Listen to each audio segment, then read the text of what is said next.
The decision to move into Zoe's old house had been unexpected, to say the least. Emily couldn't help but feel a mix of emotions as she looked around at the dusty furniture and faded wallpaper. The old house seemed frozen in time, holding secrets and memories that Emily was not yet privy to. "I know it's not ideal, Emily, but we thought it would be best for Zoe's health," said Tony, Emily's husband, with a reassuring tone. Emily nodded, her mind racing with thoughts about how she would manage this new living arrangement. She stole a glance at her children, Vicky and Tommy, who were exploring the unfamiliar surroundings. "Mom, why are we staying here?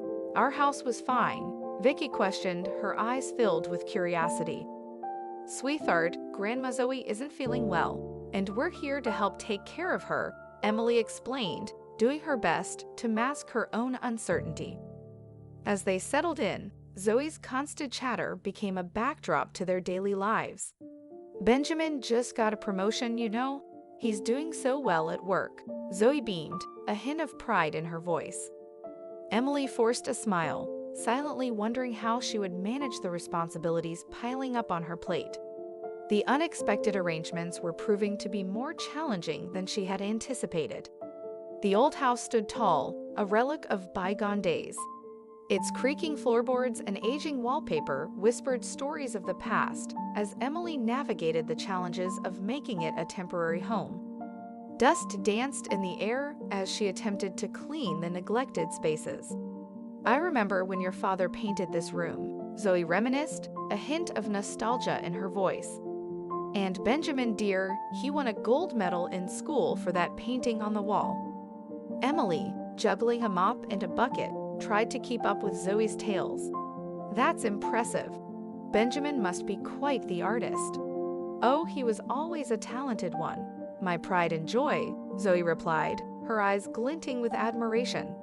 As Emily dusted off an old photograph, she couldn't help but feel the weight of the house's history. "We'll make it cozy again," she said to herself, determined to bring warmth to the cold, forgotten corners.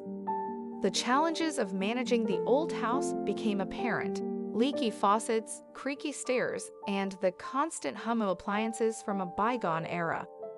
Emily found herself caught in a delicate dance between the past and the present. "Mom, did people really live without smartphones and tablets back then?" asked Tommy, staring in awe at an ancient rotary phone. Emily chuckled. "Yes, they did, and they managed just fine." The house, with its hidden nooks and crannies, became a canvas for Emily to paint a new picture for her family. Amidst the challenges, she found moments of connection and whispered promises of a brighter future. As the days unfolded in the old house, Emily found herself facing an unexpected challenge: Benjamin's immature behavior. His demands for attention and trivial requests created a constant undercurrent of frustration in Emily's daily life. "Emily, where's my favorite cereal?" "You know, the one with the marshmallows," Benjamin called from the living room. Emily sighed, realizing that catering to Benjamin's whims had become a daily ritual. "Benjamin, it's on the top shelf. You can reach it yourself." "But Emily, you're so much better at getting it." "It tastes better when you get it," he replied with a childish grin. Emily forced a smile, her patience wearing thin. The burden of managing the old house, coupled with Benjamin's antics, was taking a toll on her. One evening, as Emily attempted to prepare dinner, Benjamin entered the kitchen with a request that pushed her patience to its limits. "Emily, can you make that spaghetti with the funny-shaped noodles? The ones I like," he said, his tone expectant. Emily took a deep breath, trying to maintain her composure. "Benjamin, we're having regular spaghetti tonight. I can't cater to every specific request. It's too much." "But it's not the same. It has to be the funny-shaped ones," he whined, crossing his arms like a petulant child. The clash of responsibilities and immature behavior created an atmosphere of tension within the old house. Emily wondered how much longer she could bear the weight of both Zoe's expectations and Benjamin's demands. The unexpected challenges were testing the limits of her resilience. The unsettling incident unfolded during a seemingly ordinary evening in the old house. Benjamin's inappropriate advances caught Emily off guard, turning a routine interaction into a disturbing confrontation. "Emily, why don't you ditch boring Tony and start over with me?" Benjamin's voice carried a tone that sent shivers down Emily's spine. Emily, shocked and offended, retorted, "That's not funny, Benjamin. Stop it right now." But Benjamin, emboldened by alcohol or misplaced confidence, persisted with a lascivious grin. "Come on, I'm way better than Tony, you know it." The tension in the room escalated, and Emily felt a surge of anger. "I'm not your wife, nor your mother. I won't tolerate this behavior." Attempting to ignore Benjamin, Emily tried to leave the room, but he forcefully grabbed her arm. "Just stop it, Emily. You know you want this," he insisted, his demeanor turning more sinister. In a sudden struggle, Benjamin lost his footing, tumbling down the stairs with a thud. The commotion brought other family members rushing to the scene. "What's going on here?" Tony questioned, his concern evident. "Oh, Benjamin just slipped," Emily replied, attempting to downplay the situation, her eyes meeting Tony's with unspoken words. The incident was brushed aside during a family gathering, leaving Emily to grapple with the aftermath. The shadows of Benjamin's inappropriate advances lingered, and the unsettling encounter became a dark stain on the canvas of their temporary home. The unexpected turn in Emily's life came with a sudden health scare. Anaphylactic shock gripped her as she struggled to breathe, her throat closing up after consuming something seemingly harmless. In her distress, Benjamin's surprising response became a pivotal moment. Gasping for breath, Emily managed to croak out, "Call 911, Benjamin." Benjamin, appearing flustered and seemingly forgetting the emergency number, fumbled with his smartphone. Emily's life hung in the balance as seconds felt like an eternity. "What's the number? Call an ambulance." Emily's desperation echoed through the room. Finally, Benjamin dialed the emergency number, and relief washed over Emily as she was rushed to the hospital. Amid the chaos, Benjamin's actions saved her life, but doubts lingered. As Emily lay in the hospital bed, Tony held her hand, gratitude and concern etched on his face. "Thank you, Benjamin. You saved Emily's life," Tony said, his voice choked with emotion. Benjamin, taken aback, replied with a bashful tone, "I just did what anyone would do in that situation. I'm glad I could help." Despite the gratitude, suspicions began to brew. Why had Emily, who was careful with her food, suddenly experienced a severe allergic reaction? The hospital stay brought more questions than answers, and Emily couldn't shake the feeling that something wasn't right.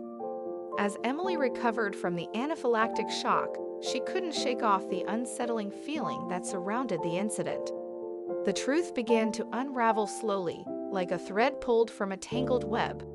In conversations with other family members, Emily pieced together the shocking conspiracy between Zoe and Benjamin. "I overheard them talking about it when I was in the next room," Vicky, Emily's daughter, confided. "Grandma and Uncle Benjamin were planning something, Mom. It was really scary." Emily's eyes widened with disbelief as she asked, "Planning what, Vicky?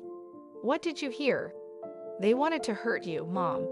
I heard them say something about mixing something in your food," Vicky explained, her voice filled with concern. The revelation sent a chill down Emily's spine. She confronted Zoe and Benjamin, demanding an explanation. "So this is how you repay me for helping you both? By plotting against me?" Emily's anger boiled over. Zoe, wearing a mask of innocence, feigned confusion. "Emily, dear, I have no idea what you're talking about." Benjamin, explain this misunderstanding. But Benjamin, cornered and exposed, struggled to find words. "It was just a joke, Emily. We didn't think it would go this far." Emily's gaze turned icy. "A joke? Mixing something in my food that could have killed me is a joke. You've betrayed your own family." The truth emerged in bits and pieces. the plan to harm Emily, the motive of extortion, and the betrayal by those she least expected. The unraveling secrets left Emily grappling with a profound sense of betrayal and the harsh reality that her own family had conspired against her. Armed with the shocking truth, Emily took decisive steps to bring Zoe and Benjamin to justice. Legal actions were initiated, and the family found themselves entangled in a web of consequences. As the legal proceedings unfolded, so did the impact on their social standing. Tony, once the gentle and understanding husband, confronted his mother and brother with a fury that Emily had never witnessed before.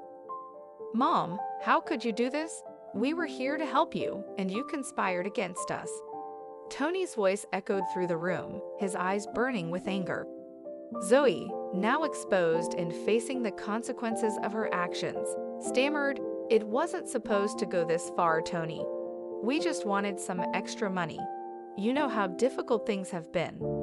Emily, resolute in her decision, replied, "You could have asked for help if you needed it. We're family, but this betrayal, there's no excuse for it." The legal proceedings led to Zoe and Benjamin facing charges, though the family dispute spared them from imprisonment. The financial toll, however, was significant, as they were ordered to pay for Emily's medical expenses and more. As news of the scandal spread through their social circles, the family faced social sanctions. Friends distanced themselves, and the once tightly knit community now looked at them with judgment and disbelief. Emily, now back in her own home with her family, reflected on the resilience they had shown in the face of adversity. Vicky, looking at the family photo on the wall, asked, "Are Grandma and Uncle Benjamin coming back?" Emily replied with a determined smile, "No, sweetheart. We're moving forward without them." Sometimes, the hardest battles are fought within our own families, but we're going to be okay. The family, scared but not broken, began the process of healing and rebuilding. The shadows of the past slowly faded as they embraced a future free from the deceit and betrayal that had threatened to tear them apart.